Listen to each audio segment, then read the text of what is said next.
As a cyclist, what are you doing to push the limits? Traditionally, I've been riding mostly road. Do I go on the mountain bike, the velodrome? Do I do cyclocross? Well, I decided to push my limits a little bit further and get into this type of bike. Now, it may look like a mountain bike, but it's actually technically a dirt jump bike.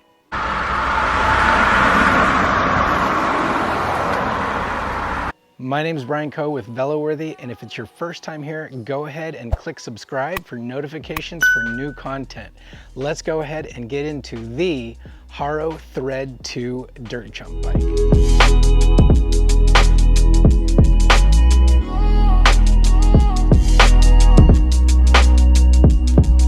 Yes, it's a bicycle, but pared down and super simplistic. It's about as pure of a bicycle as you can get. Now there's some big key differences between this bike and any other bike that I've ridden. First of all, it's got single speed, single rear brake, and it's a 26-inch hardtail. That alone tells you what this bike can and can't do. Let's go ahead and go through what this bike is all about.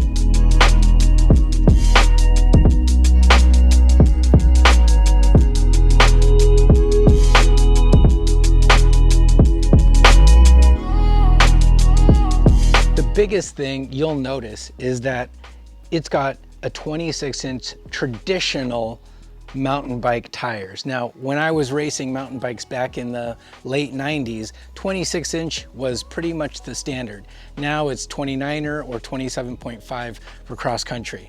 Now, the other thing is that it is a hardtail, but it's got a front Manitou fork. Now, this fork is 100 millimeters worth of travel, but you can adjust that on the fly by a simple click clockwise by making it more or less rigid.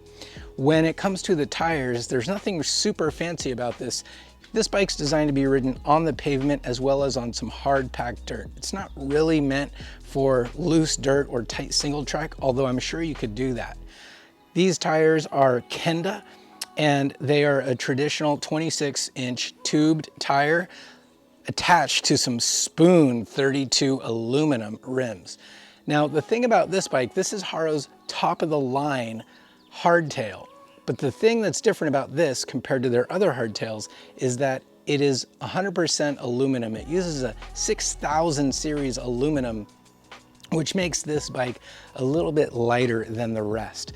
Now, the other thing is it has a single brake. It doesn't have a front brake because the idea is you want to pare this bike down as simple as possible. It uses a rear TRP disc brake, and right out of the box, this comes really easy to assemble. You just pretty much put on the wheels, put on the handlebars, put on the brakes and the pedals and the seat and seat post, and you're good to go.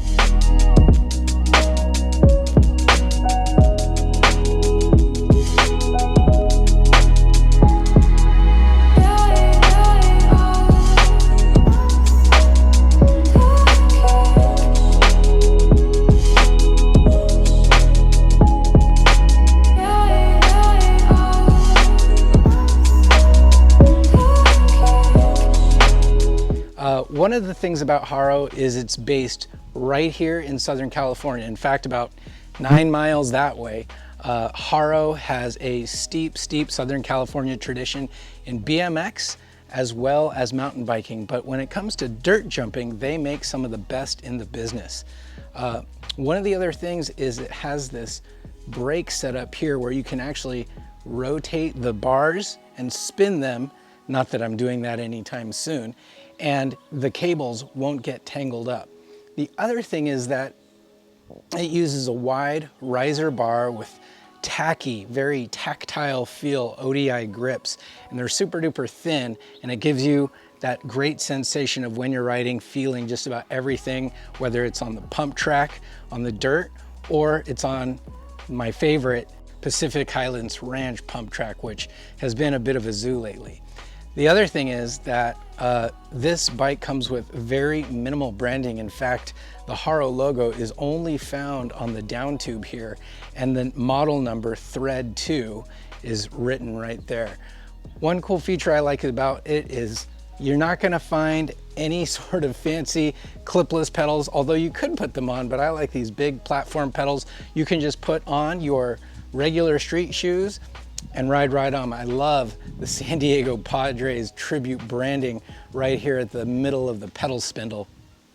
Now, I am very much a rookie when it comes to dirt jumping. My background is in road riding, gravel cycling, and a little bit of cross-country mountain biking.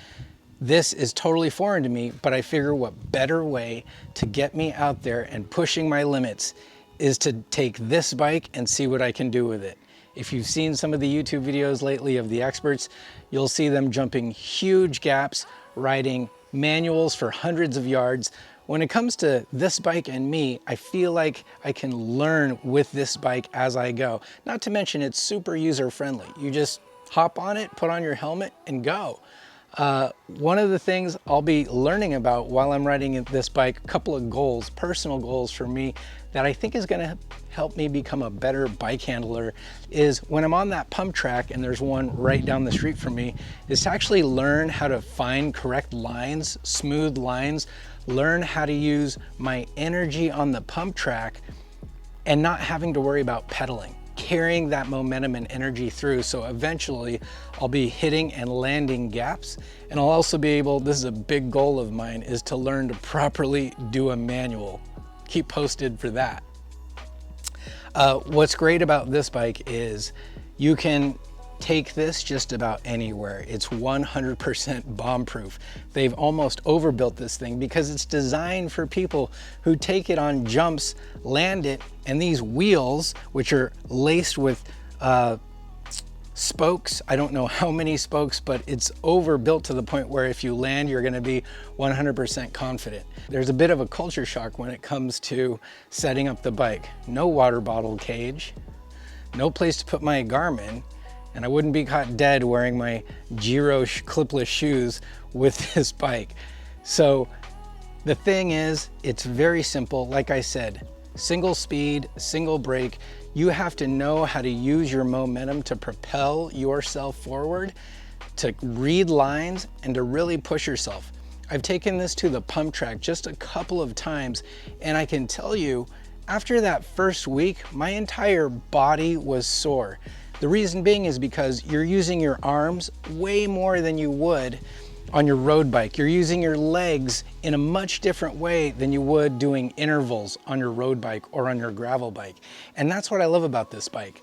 Rather than spend money and risk getting a disease from a gym or doing constant push-ups or pull-ups at home, I can take this bike out, have a fantastic workout, learn something new, and push my limits. So when it comes to the off season of cycling, what better way to get acquainted with cycling all over again is to try a completely foreign, completely different discipline.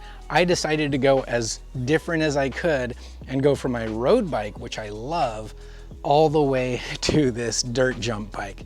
Now, when it comes to learning, I have big goals, and I want to learn how to do some things that may look easy on camera, but trust me, when you're out there doing it and the risk-reward ratio is very, very high, I am going to take my time learning how to do some things like jump gaps, like land properly, and do manuals and ride wheelies.